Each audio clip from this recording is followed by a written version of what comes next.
kill.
Turret plating will fall soon.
sun's not up, I'll bring it to you.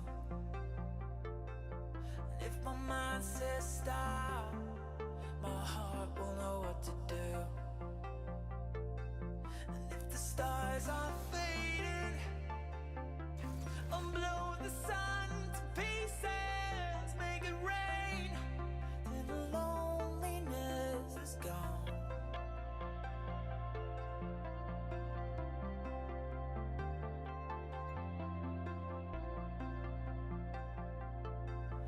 We could roll back time before we were broken inside. Leave it all behind and forget the world for a while. Or maybe we'd be strangers and we never needed fixing. We'd be okay, 'cause we never met at all. I could be coming, floating through space.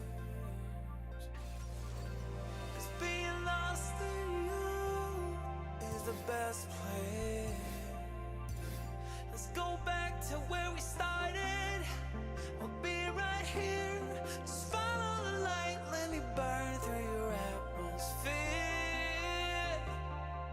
I'll burn for you. When the day turns night, you know where to go. You see the light in the sky. So this apparently is a one-on-one with a critical race theory opponent with Joanne Reed. I'm very interested in what she has to say and what this critical race theory opponent has to say, because the thing is, okay, I am open to hearing criticisms of a kind of like new strain of thought on the issue of race in America, right?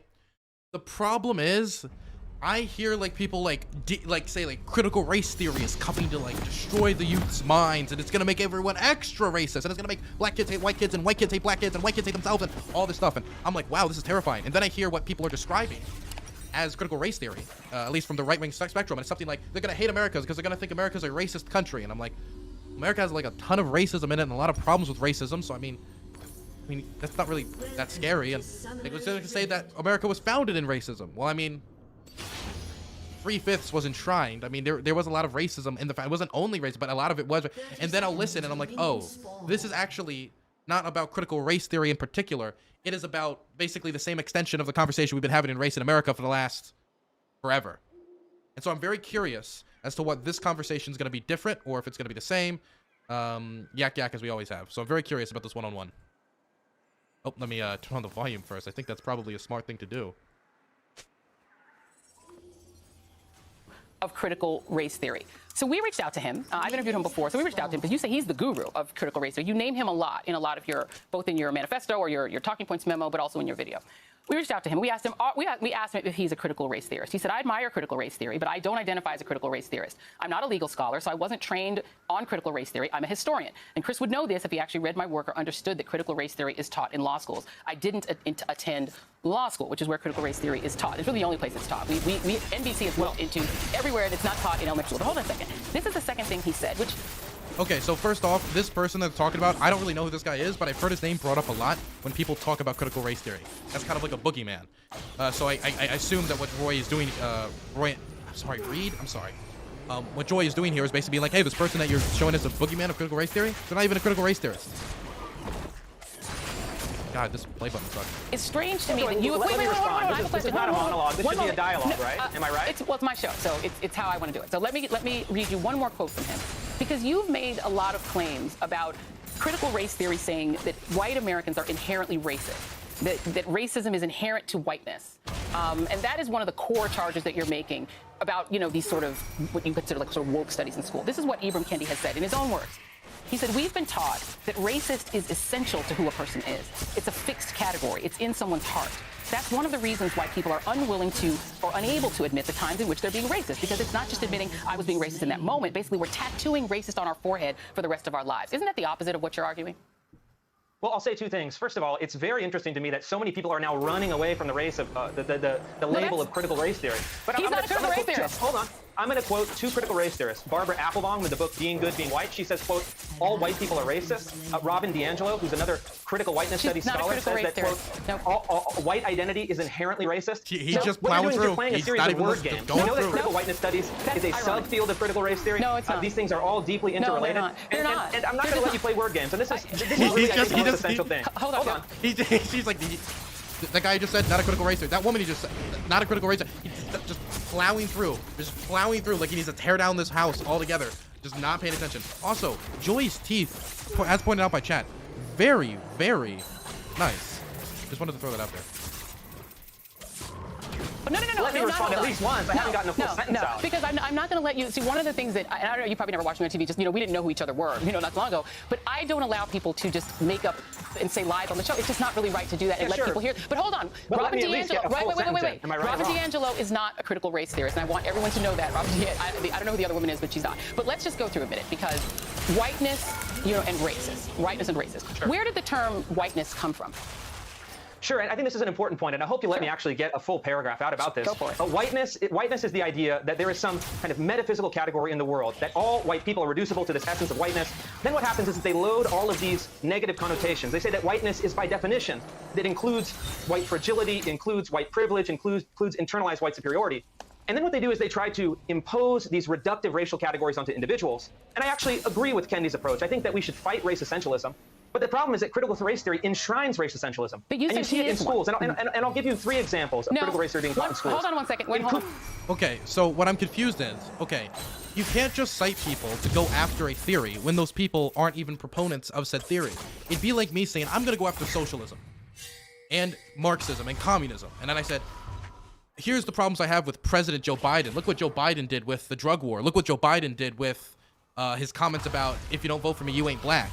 It would be really easy for anyone to just look at you and say, he is not a Marxist.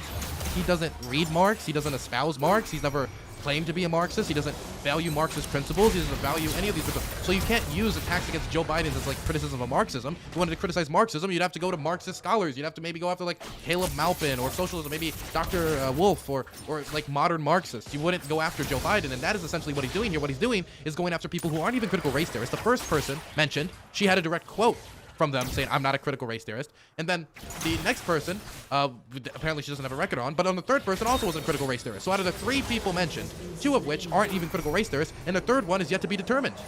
So I don't know how these would be criticism of critical race theory. If you want to criticize their work on the individual level, then call into the show and ask to come on to criticize her book, not a theory that they don't even espouse.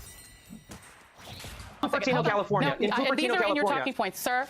Chris, these are in your talking points, and I know what you're going to say because you said it with Mark Lamont Hill. You repeat these same things. They're in this manifesto. People can read it online. Let me just go for a second. On the subject of whiteness, are you aware, since you say that I guess you're sort of a quasi-historian in your thinking, that whiteness was actually formed in the... The thing is, I feel like a lot of people, and this is something that if you have a position on an issue, a lot of times you just make the rounds. What I mean by make the rounds is they'll go to this channel, and this channel, and this channel, and their whole day is just made full of media appearances. It helps boost their Twitter followers. It helps get them interactions. It's really beneficial to help build your own brand and to help put out information about an issue you care about. The problem is you get into like a pattern of just repeating the same things, and eventually you develop dialogue trees. And so if you do that too often, what can happen is someone like Joy can just write down all your points that you're going to bring up, write counters, and you're coming in here with your dialogue tree, and she's come with with like a saw and an axe ready to cut down your tree. So you gotta mix it up every once in a while. Give different examples, cite different sources on different occasions. You can't just like basically just read us the same paragraph every time you go on Fox and Friends. United States, that whiteness didn't even exist as a thing. Europeans were all European. They considered themselves Italian or Polish or whatever. When the colonists came here, they actually created the idea of whiteness. This is from the Smithsonian, as a way to distinguish themselves from what they call the savages, the natives, and from black people, from Africans, who even if you had a little African in you, if you're Plessy, who's 7/8 white, if you are African in any aspect, that you are reduced of rights. So people that you don't like, that are doing this sort of wokeness training, are saying whiteness has always had power. There used to be a saying, I'm free, white, and 18. It was commonly said in the 50s and 60s, 40s, 50s and 60s. So whiteness has power. So people who want to decouple whiteness from power, that's what you're annoyed by, right? Let me play a little bit of what you said. You did a speech. Hold on. You did a speech at the Claremont Institute. What did he just in which you object to? talked He just a said little no bit about randomly. how you really feel about the academics of it. Here it is. This is cut. I think this is it 3? Yeah, go for it. Play it. I'm a white guy fighting critical race theory. Do you identify as white? I mean, I'm an Italian American, so you tell me. Lumping people into white, black, Asian, as you suggested, is such a crude and broad categorization. There's these like very kind of pathetic and very, angry graduate students that try to fight me on these highly technical, Hegel interpretations. And it's like, I don't have time for this. I don't give a about this stuff. So you don't give an S about this stuff. You're really just having a campaign to take everything that annoys white Americans and white Joy, conservatives. okay. That's not right. You No. wanna Oh make a my campaign. God. I mean- Okay, so this guy's a cherry tree, and she is George Washington, just coming in swinging. What do I think of terms like white privilege? Well, yeah, as a white person, I do have privilege. Does that mean I am privileged all around? No. I came from a background of my mother and father both being users. I lost my mother to heroin addiction. I have a history of depression, and I'm also gay, and there's struggles that come with that when it comes to adoption and employment and discrimination and stuff like that, and societal views. But you want to know what? When it comes to the death penalty, I am less likely to be sentenced to death than a black man. When it comes to marijuana charges, I am much less likely to be thrown in a cell for smoking weed than a black man, even though we smoke marijuana at the same race. Not saying I do, but as racial categories. There are certain privileges that I have that black people don't. So it's not saying I am Dylan and I am super privileged and life was easy for me from the get-go. No, it wasn't. But I don't experience the same struggles that black people do. I don't feel guilty or something. A lot of people try to paint it, oh, that's white guilt. I have nothing to feel guilty about. I didn't make this system, but I'd like to help tear down that systematic racism. I have nothing to feel guilty about because I am not proud of that system. I want to see it get abolished. I didn't build it. There's nothing to do with white guilt. It just has to do with the reality of the country we live in and the situation that is the United States in the 21st century. And stuff everything you in played there my that highlight people reel. You played my people highlight get reel. Give me a annoyed, chance to respond. And you No, want that's to absolutely stuff wrong. it all into critical race theory, right? What I don't think is right is that forcing 8-year-olds in Cupertino, California to deconstruct their racial identities That's and then not rank critical race themselves theory. according to power and privilege. It's intersectionality theory, which was invented That's by Kimberly intersectionality. Crenshaw. It's a separate thing. Which is part Intersectionality of is a critical separate race thing. theory. No, it's You- not, dear. You had her on your It's not. show. You know She's this. Yeah, she invented here's both the bottom line, things. Joy. She What invented you've both done in things. tonight's segment She is did- exactly what I'm one fighting more- against. I'm fighting No. against the manipulation of language. Manipulation of language. You called two people critical race theorists who are self-admitted not critical race theorists. Who she was able to get a direct quote from one of them saying, I am not a critical race theorist. I never went to this school to study this. I don't believe this. And the other person, who she even knew off the back of her hand was a critical race theorist. Then you keep going down this path, just like throwing these labels out there. You don't even got your own race in order. Then you bring up this other thing, intersectionality, which is not critical race theory. That's a separate thing. You can believe in intersectionality and not believe in critical race theory, right? I have a much deeper understanding of intersectionality than I do critical race theory. You want to know why? Because they're two separate things. Could they have overlap? Sure, but they're not the same thing. And you could say, well, they were made by the same person. Okay, does that mean a light bulb is the same as a phonograph just because Thomas Edison made both? That doesn't make any sense. Right, you're fighting against wokeness and you don't like corporate wokeness, etc. I get it. Euphemistic I get terms it. with subversive content, because otherwise you just say whatever you want and then you back away from it and you dance around it. Yeah. It's not going to happen. Parents all over this country, they know what's happening in schools. They know what's happening in their public institutions. He didn't make either. Okay, look, you know what I meant. If an inventor makes one thing and an inventor makes a second thing, then that doesn't mean they're the same thing. And you're seeing people revolt against this divisive identity politics. And you can dance all you want, but you're not going to stop people from understanding what's happening in their classrooms. I actually appreciate that you said that because, Christopher, what you basically, and you admit it yourself, that you've taken all of these sort of wokeness moments, corporate wokeness, the corporate sort of woke money, woke capital, the things that annoy conservatives, and you've stuffed it all into the name critical race theory. It's really like, it's like Christopher Rufo theory. You stuffed it all in. Here's what you said. You tweeted this. The activists, listen, hold on one second. I'm going to read you to you, fantastic. and then you can respond to it. I'm going to read you to you, and then you respond to it. The activists are realizing that their ideas, once put into practice, are generating discontent, which is you just described. Their racial coalition is also breaking apart. Asian Americans in particular revolting against CRT, which is really Christopher Rufo theory because you made it up, is punishing them more than any other group. Then you said we have successfully frozen their brand, critical race theory, into the public conversation and are steadily driving up negative perceptions. We will eventually turn it toxic as we put all the various cultural insanities under that brand category. The goal is to have the public read something crazy in the newspaper and immediately think critical race theory. We have decodified the term and will recodify it to annex the entire range of cultural construction that are unpopular with Americans. Aren't you just taking wokeness? What she said is he admitted why would he give up the whole plan? Oh my God, why would he give up the whole plan from the get-go? Like, here is my plan to make it anything anybody does wrong or bad or doesn't like something and they just think it's critical race theory off the bat. This is no different than Thanks Obama, which if you stubbed your toe, Obama's fault. If you fell on your face, Obama's fault. If the Republicans did something, Obama's fault. If the Republicans didn't do something, Obama's fault. If the Democrats did something, Obama's fault, unless it's good. And if the Democrats failed at something, Obama's fault. It's no different than that. It's the same tack of just anytime anything bad happens, you just throw it at the scary label and then you can use it to attack the left.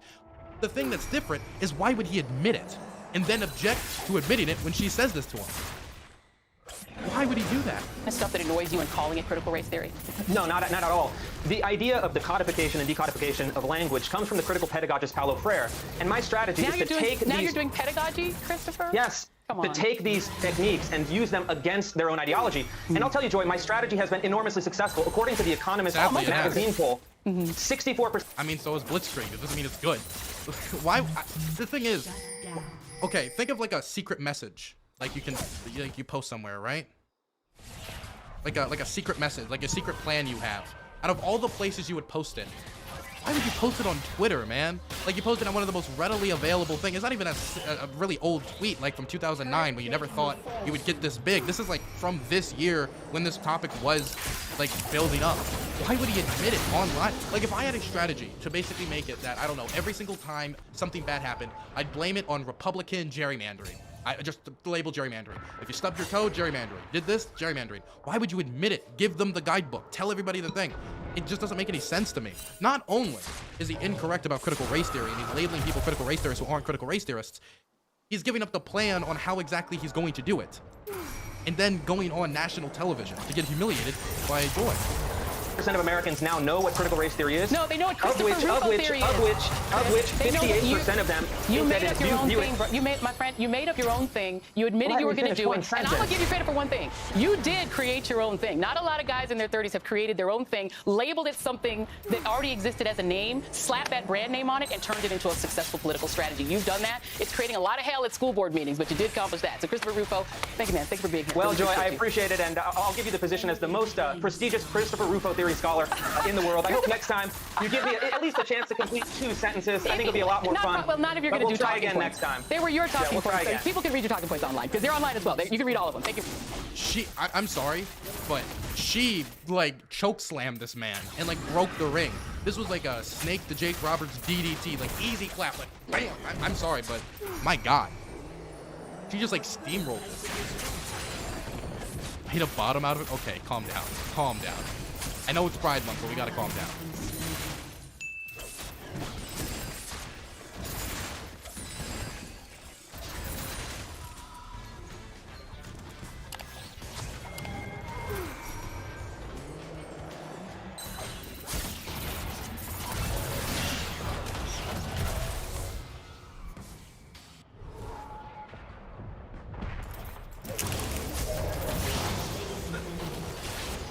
You have been slain.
Your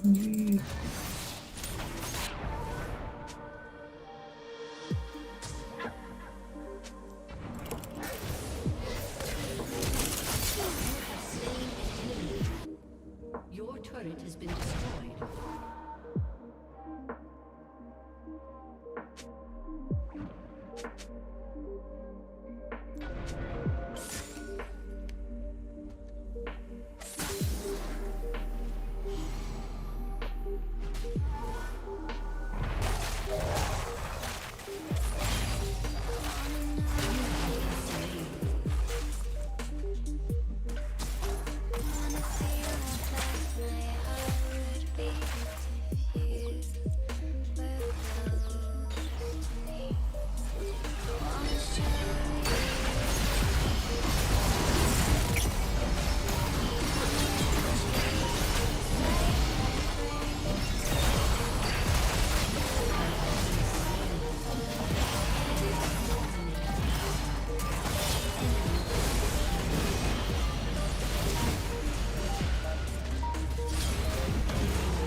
fixed position with the tunnel vision. I didn't realize the SUV was moving. I was still aiming at the rear passenger, and it didn't register that the car was backing up.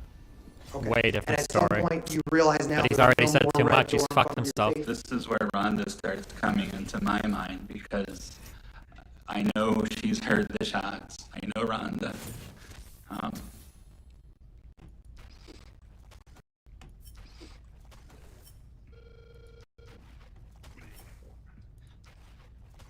It wasn't just my life I was worried about, no.